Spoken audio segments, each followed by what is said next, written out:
जंगल में ठंड हद से ज्यादा हो चुकी थी। कालू कौवा और उसकी पत्नी गोरी बहुत अमीर थे। वह अपने बड़े से घर में सुकून से बैठे थे। घर में किसी चीज की भी कमी नहीं थी। उनके पास गर्म कपड़े और कंबल वगैरह सब कुछ था। उनका घर भी बहुत ज्यादा सुंदर था। परंतु रानो बेचारी अपने सूखे से घोंसले में ठंड में कांप रही थी। असल में जिस घर में कौवे रह रहे थे वह घर अपनी चालाकी से अपना घोंसला रानो को दे दिया और रानो का बड़ा घर खुद ले लिया। बेचारी रानो के छोटे बेटे को ठंड के कारण बहुत बुखार था। माँ, मेरी तबीयत बहुत खराब है। मुझे बहुत ठंड लग रही है। मेरे गले में भी दर्द हो रहा है और मेरे पंख भी दुख रहे हैं। हाँ बेटा, आपकी तबीयत ठीक नहीं है। आपको बुखार हो गया है। परंतु आपको तो पता है ना कि बुलबुल दीदी बिना पैसे के इलाज नहीं करती। वह दवाई के बदले कोई फल मांगेंगी तो मैं क्या करूँगी? मेरे पास तो कुछ नहीं है अभी। माँ, आप बात तो करें बुलबुल दीदी से। हो सकता है उन्हें हम पर रहम आ जाए। चिड़िया अपने बेटे के खातिर बुलबुल के पास चली जाती है। बुलबुल दीदी, मुझसे मेरा सब कुछ छीन लिया उन कौवों ने। अब मेरे पास कुछ नहीं रहा। मेरे बेटे को बहुत बुखार है। वह ठंड में एक टूटे फूटे घोंसले में पड़ा है। तुम्हारे पास कोई फल है या नहीं है? अरे नहीं बुलबुल दीदी, मेरे पास कुछ नहीं है। परंतु वगैरह कुछ नहीं। चुप करके यहाँ से चली जाओ। अगर मैं ऐसे सबका मुफ्त में इलाज करने लग गई तो मैं अपना घर कैसे चलाऊंगी? चिड़िया बुलबुल तो रानो को अपने घर से निकाल देती है। रानो परेशान होकर वापस अपने घर आई तो उसने देखा कि कुकू तो बेहोश पड़ा है। रानो चिड़िया फौरन से डर गई। अरे अरे, लगता है बुखार के कारण कुकू बेहोश हो गया। मैं कौवों से मदद मांगती हूँ। उन्हें उन्हें मुझ पर रहम आएगा। वो मेरी मदद करेंगे। रानो भागी भागी कौवों के पास गई। रानो ने दरवाजे पर खटखटाया। जल्दी जल्दी दरवाजा खोलो। काले कौवों, रहम करो, अब मेरा बच्चा मर जाएगा। गोरी दरवाजा खोल लेती है। क्या मसला है तुम्हारे साथ रानो चिड़िया? क्यों मार खाने आई हो हमारे पास? मेरे बच्चे को बहुत बुखार है। गोरी, उसकी तबीयत बिल्कुल ठीक नहीं है। मुझे कुछ पैसे दे दो। मैं तुम्हें वापस कर दूंगी। मुझे उसका इलाज करवाना है। मुझसे तुमने सब कुछ छीन लिया है। मेरे पास अब बिल्कुल पैसे नहीं है जिससे मैं अपने बच्चे का इलाज करवा सकूं। या कोई फल ही दे दो प्लीज। जंगल में कहीं फिलहाल फल नहीं मिला मुझे। बहुत ठंड है। तुमने इतना बड़ा ज्ञान दे दिया मुझे, शुक्रिया। परंतु मुझे तुम्हारी बाकी बातें नहीं सुननी। और हाँ रानो, कुकू तुम्हारा बेटा है तो उसका इलाज करवाना तुम्हारा काम है, हमारा नहीं। और अगर तुम दोबारा आई तो फिर मैं तुम्हें पीट पीट कर यहाँ से निकालूंगी। गोरी रानो चिड़िया को धक्का देते हुए दरवाजा बंद कर देती है। रानो चिड़िया बीच जंगल में फल ढूंढते ढूंढते चली गई। वह रो रही थी। हाय रे, मेरी मोटी किस्मत। मेरा बच्चा मर जाएगा और मैं कुछ ना कर सकी। हाय, मैं बेहोश पड़ा है। काश आज मेरे पति जिंदा होते तो हमारा ऐसा हाल ना होता। इतने में रानो को किसी ने पीछे से आवाज लगाई।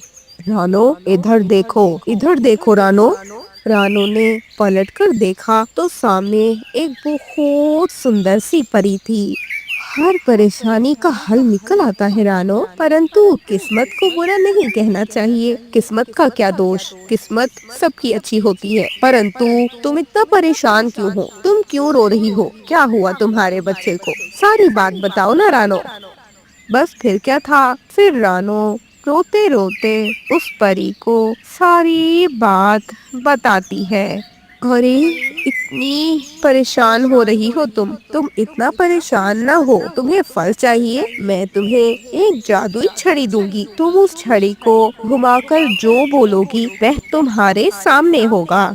बस फिर क्या था, फिर ऐसे वो परी रानो को एक छड़ी देती है और छड़ी की मदद से रानो एक फल लेती है और फल बुलबुल को देकर अपने बेटे का इलाज करवा लेती है। ऐसे रानो एक घर मांगती है और छड़ी से रानो की सारी जरूरियात पूरी हो गई। अब रानो के पास बहुत अच्छा घर था, गर्म कपड़े थे और जरूरत की हर चीज थी। कुकू भी अब ठीक हो चुका था। अब रानो चिड़िया सर्दी के मौसम में बीमार पक्षियों की मदद कर रही थी उस छड़ी की मदद से, और रानो उन पक्षियों की भी मदद कर रही थी जिनका ठंड के मौसम में अपना घर नहीं था और वो टूटे फूटे घोंसलों में बैठे थे। ऐसे बहुत समय बीत गया।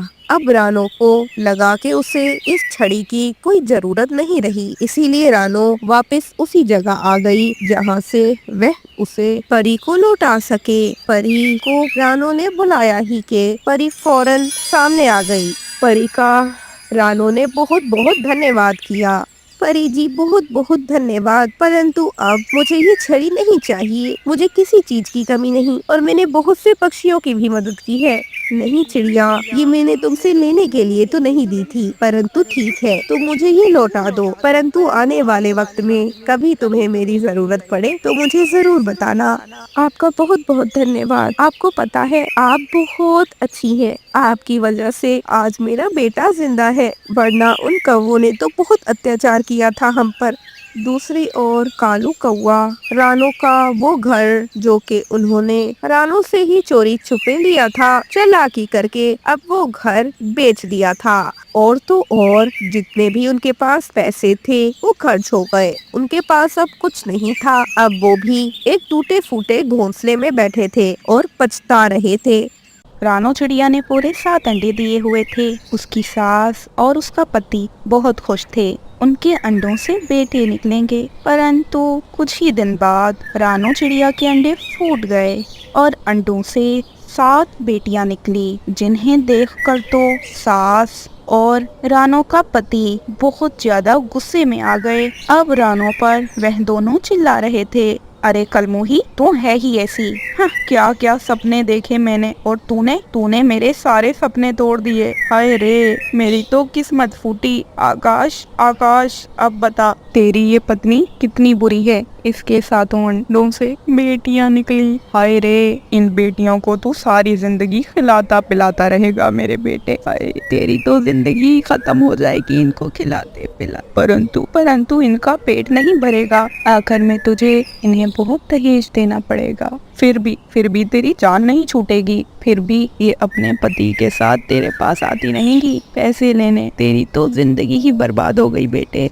माँ, आपको क्या हो गया है? आप मेरी 7 बेटियों की इतनी बुराइयां क्यों कर रही हैं? ये सब उनके पंख में नहीं और ना मेरे। ऊपर वाले ने यही लिखा था, जो होना था वो हो गया। और अब के जमाने में ऐसी बातें कौन करता है? ये बातें तो आप बिल्कुल ही गलत कर रही हैं। आइंदा ऐसा कहा तो सही नहीं होगा। ये कोई बात नहीं है। चुप कर जाओ वरना तेरी जबान काट कर रख दूंगा।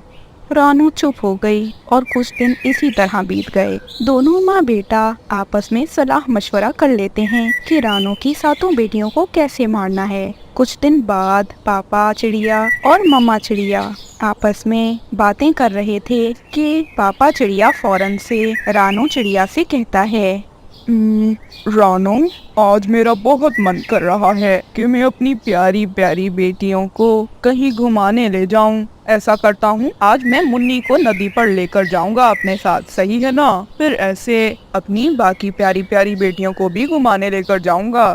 थैंक यू पापा, मजा आएगा मजा आएगा मजा आएगा। मुझे बहुत मजा आएगा। मैं नदी देखूंगी, मैं पहली बार नदी देखूंगी। हाँ हाँ मेरी प्यारी बेटी, मजा तो आएगा तुम्हें, बहुत मजा। हाँ। बस फिर पापा चिड़िया अपनी बेटी को साथ लेकर नदी पर चले जाते हैं। नदी पर जाने के बाद पापा चिड़ा अपनी बेटी से कहता है और मिट्ठू तोता भी वहीं आ जाता है। अरे सुना है आपकी 7 बेटियां हैं, बड़े खुश नसीब हो आप। हमारी तो एक भी बेटी नहीं है। हाँ हाँ हाँ, ठीक है मिट्ठू तोते, मुझे घर पर जरूरी काम से जाना है, मैं चलता हूँ। पापा चिड़ा फौरन से वहाँ से चला जाता है अपनी बेटी के साथ। ऐसे रात भी हो जाती है। आकाश अपनी माँ के पास जाता है और उनसे कहता है, माँ प्लीज बताएं मैं क्या करूं। मैं नदी पर मुन्नी को फेंकने के लिए गया था, परंतु वहां तो वह तोता आ गया, मोटी चोंच वाला, मुझे बधाइयाँ दे रहा था। बेटा, इन सातों बेटियों को मारने का एक ही तरीका है और वह तरीका है कि तू किसी चीज से इनका कत्ल कर दे। परंतु ऐसा मुमकिन नहीं। तू ऐसा कर कि किसी चील को कह दे, कोई चील तेरी इन सातों बेटियों को मार डाले। क्योंकि अगर तू अपने बच्चों को खुद ही मारेगा या फिर अपने साथ लेकर गया तो रानो चुप नहीं रहेगी, वह समझ जाएगी कि तूने ही अपनी बेटियों को मारा है। मैं एक ऐसी चील को जानता हूँ जो कि बहुत जालिम है। को सब्सक्राइब करना बिल्कुल ना भूलिएगा। आपका बहुत बहुत धन्यवाद।